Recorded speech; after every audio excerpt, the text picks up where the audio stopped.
We are at MI40 today, and we are doing a full leg day with my boy Rocco. Thanks, Rocco. We started with some hip mobility stuff, some ranging. I actually started on the bike to warm up my knees and get things moving. I woke up fucking tired as shit today. Just tired. Body's just tired.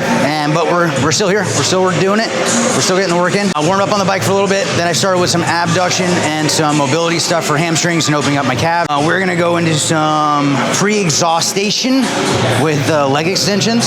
Start nice and light and just warm up, see how my knees feel. For some reason, my right knee's feeling wonky today because that's just what it wants to do. We're not gonna have any crazy set plan today. I'm just gonna have fun and focus on really good mind-muscle connection, really good range of motion, and try and get like a nasty pump. If I feel strong, I am feeling better now that I'm warmed up. If I feel strong going into my compound movement, I might push it, but we're just gonna have fun and get a crazy fucking leg workout today. All right, let's go. We have two of the same machines, but the one on the left is better. If you're ever at MI40, use the one on the left. It's better. Now with leg extensions, I personally, this is the way I like to do it, I like to kind of keep my toes slightly away. It's like a midway point between dorsiflexion and plantar flexion. I'm not super flexing my toes up, but I'm not pushing my toes away. I'm just kind of allowing them to be relaxed so I can focus mostly on quad activation, and I want to focus on trying to activate all the way up through here. I want to feel my quad flex here. This is what I'm focusing on. This is easy for me. That's the easy part to activate. I want to intentionally set my mind to neurologically activate with the upper quad activation through here. So I want to feel here because I want to feel the whole quad shorten and lengthen. Shorten and lengthen.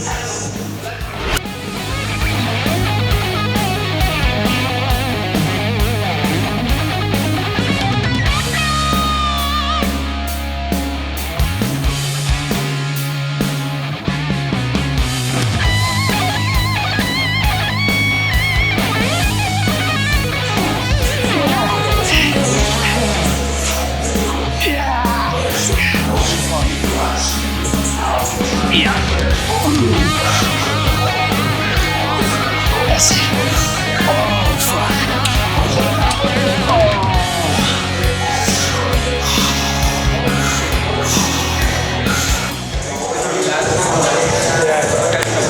All right. This is my intro workout drink. It is leg day, so I get extra carbs on my leg day. So I drink carbs during my workout. Highly branched cyclic dextrin. Super easily digestible carbohydrate that your body just fucking processes it like that. So there's really no digestion happening. So I'll do about 20 grams on my regular train days, and then on my leg days, I do anywhere from 30 to 50 grams depending on what I'm doing that day. And then in combination with that, 50 grams of cyclic dextrin in here, carbohydrates. Then I have 10 grams of creatine, 15 grams of essential amino acids, and 10 grams of glutamine. And then I have about a gram of salt, pink Himalayan sea salt to help with electrolyte balancing, as well as an entire scoop of electrolytes, multi-electrolyte mineral balance supplement. And that keeps me super hydrated, keeps me super fueled throughout my training session, and allows me to train at the highest performance I possibly can and get the craziest fucking pumps of my life. Okay, moving on. Dude's favorite thing is chest and arms. Don't get me wrong. Do I love a good chest pump? Yeah, sure. I love training chest. And when my arms are pumped, I do feel huge. And when my back is pumped, I do feel huge. But bro, the mental place you have to go to build huge, strong, powerful fucking legs that are jacked and shredded and fucking vascular and all the crazy shit, and what it feels like to have like a massive fucking quad pump, there is nothing that compares.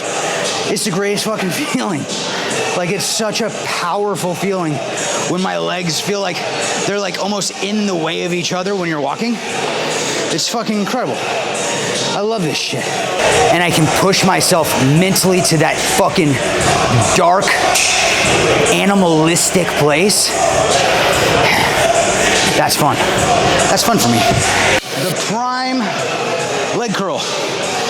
Now this is a fun machine, but you gotta fuck with it to get it just right the way you want it. My quads are a little bit less pumped now. Now I might have some range of motion to go into my hamstring movements the way that I need to, because that's the only issue. When you have a really crazy fucking quad pump, it's hard to get full knee flexion to bend the fucking leg all the way back to hit your hamstrings.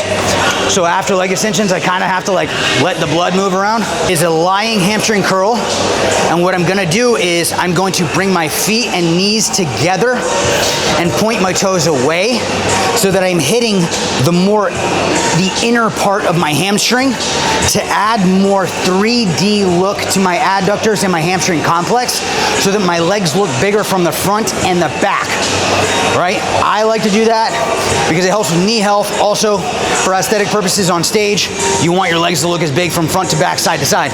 And so when you can activate the hamstring and adductor complex together, like I'm gonna do here, your legs are going to look bigger from front to back. All right, so here we go. So plantar flexion away, pushing the feet away. I'm gonna do as many as I can. Then when I can't do any more, I'm gonna dorsiflect my feet and keep going because I'm going to be strong enough to get a couple more reps that way. Watch.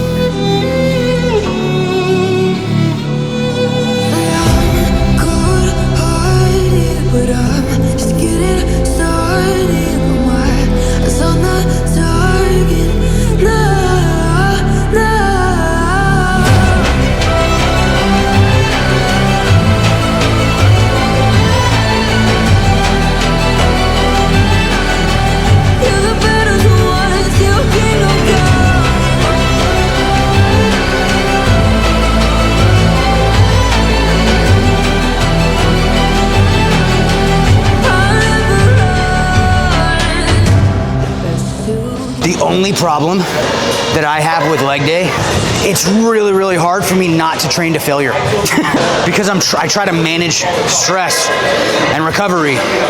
So I try to focus on like 1 or 2 reps in reserve on all training movements. That's easy for me to do on back day and chest day. And so I'm just like, okay, I know my range of motion will stop right there. But with legs, I think it's just because the way I started training when I was younger, because I was training for football, and you're in a weight room with 50, 60 other guys in the gym all screaming and yelling and pushing you to fucking squat until you puke. That's like, leg day puts me right back in that place. And I'm like, I have to train the muscle until I can't move the muscle. The one thing that MI40 has that is sick as fuck, and it's been on my mind all fucking week, even though I've been thinking about doing other things, is the Atlantis pendulum squat. And so it's gonna fuck me up. It's gonna fuck my nervous system. I might have to take an extra rest day tomorrow, but I'm gonna do it.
So one of the things I like to do too, if you notice on leg day, is because a lot of times I train by myself and I don't have a spotter. So what I do is when it gets hard towards the end of the set, when most people want to like speed it up, go faster, get it over with, and hit their certain rep range that they're targeting, I do the exact opposite. I slow it down even more because I want to get as much as I can out of the last couple reps instead of just pushing myself to end the set, because I want to sit in the fire. I want to sit through that negative and feel the muscle activating all the way through the eccentric load, and I want to elongate that time, possibly 4, 5, 6 seconds, so that I can turn what could have been 3 sets or 3 reps into like 1 or 2 and dog shit the bed to total failure. And it's still safe.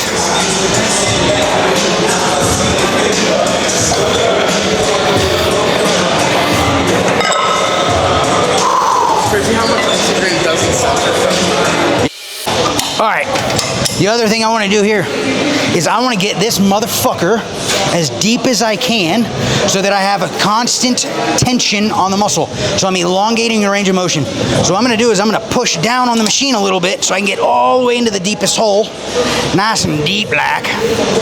Now we've got full range of motion. So now my hamstrings are under tension in the full stretch, and I can contract as hard as I fucking can. Again, I want to go as slow as I can on the eccentric. I want to squeeze down hard, hold it, contract it, up slow.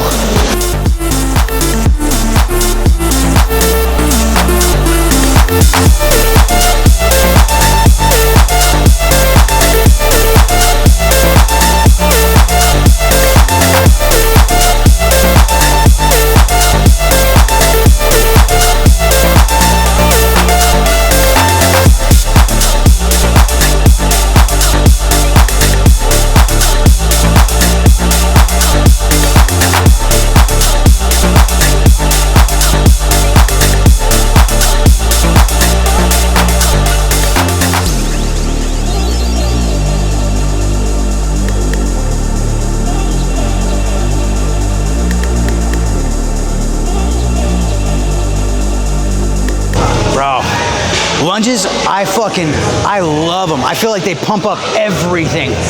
My quads, my adductors, my glutes, my fucking everything gets all fucking my hamstrings get pumped. And I fucking love them.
People do wrong on calves is they rush through them, just like with most things, to be honest with you.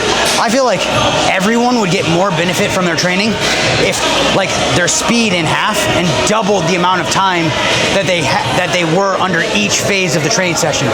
So like instead of doing like a 1 to 2 second eccentric, do 4 or 5 second eccentric. Like slow everything down and try and get as much as you can out of every single rep. Look at anyone who's severely fucking huge nowadays and is healthy and doesn't have a bunch of pains and injuries. They all train very fucking slow and very, very controlled. And calves, I think, are one of the most important ones for that because we use them all the fucking time and all day. You want to do very slow eccentrics, negatives, pause for 1 to 2 seconds in the stretch, come up contractively with intention and under control, but explosively, pause at the contraction point, like when you're contracting at the top of the The calf flex, try to cramp your calf. Like that's how hard you should be flexing, to the point of nearly cramping. And then back into a very slow eccentric, 4 or 5 seconds. Pause, hold the stretch for 2 seconds. And then again, just repeat that until you literally can't do it. So Hunter Labrada said, it should feel like battery acid is boiling in your calves. When it feels like that, then you're training calves properly. All right, ladies and gentlemen, that was leg day today. I warmed up here and then did some abduction, leg extensions, leg curls, pendulum squats, seated leg curls, walking lunges, and then some calves. Super fucking simple. And then I'm getting back on the bike and I am cooling down, trying to get the blood to circulate back throughout the rest of my body, because I've noticed if I just do about 5 to 10 minutes light on the bike after leg day, it helps my recovery and it helps me just feel better and not be so fucking drained. And then after this, I'm gonna go home and eat a nice big post-workout meal. But if you guys have any questions about leg day training, if you have knee issues, if you have lower back issues, if you have problems activating your glutes, quads, hamstrings, adductors, anything, I have proper warm-ups to do all that. We didn't go into that today because just kind of like wasn't feeling all that great at the beginning, but then after I got warmed up and pumped, I started feeling fantastic. So that's a whole nother lesson in itself, that sometimes you're not gonna feel great, but as you get going and you get the momentum rolling in the right direction, everything starts to move with you and the universe starts to help you, and energy comes from places you didn't know you could even get, and you can have one of the best workouts of your fucking life. So show up anyway. But yeah, so if you have any issues, reach out, because I have warm-ups and primers to turn everything on and get everything activated. My entire philosophy with training is I love training, and I want to do it until I'm about 120 years old. So my entire training philosophy is built around longevity and optimizing performance for the long haul. So if you guys have any issues, reach out, like, follow, subscribe, that whole thing. Share this with anybody that you think needs to grow their fucking legs because they have really tiny fucking legs, especially if they have really small calves. Send this video to someone who has really small calves and needs to build their calves, even though we really only did one calf movement. But until next time, thanks again, Rocco. Thanks for watching, and I'll see you guys later. Peace.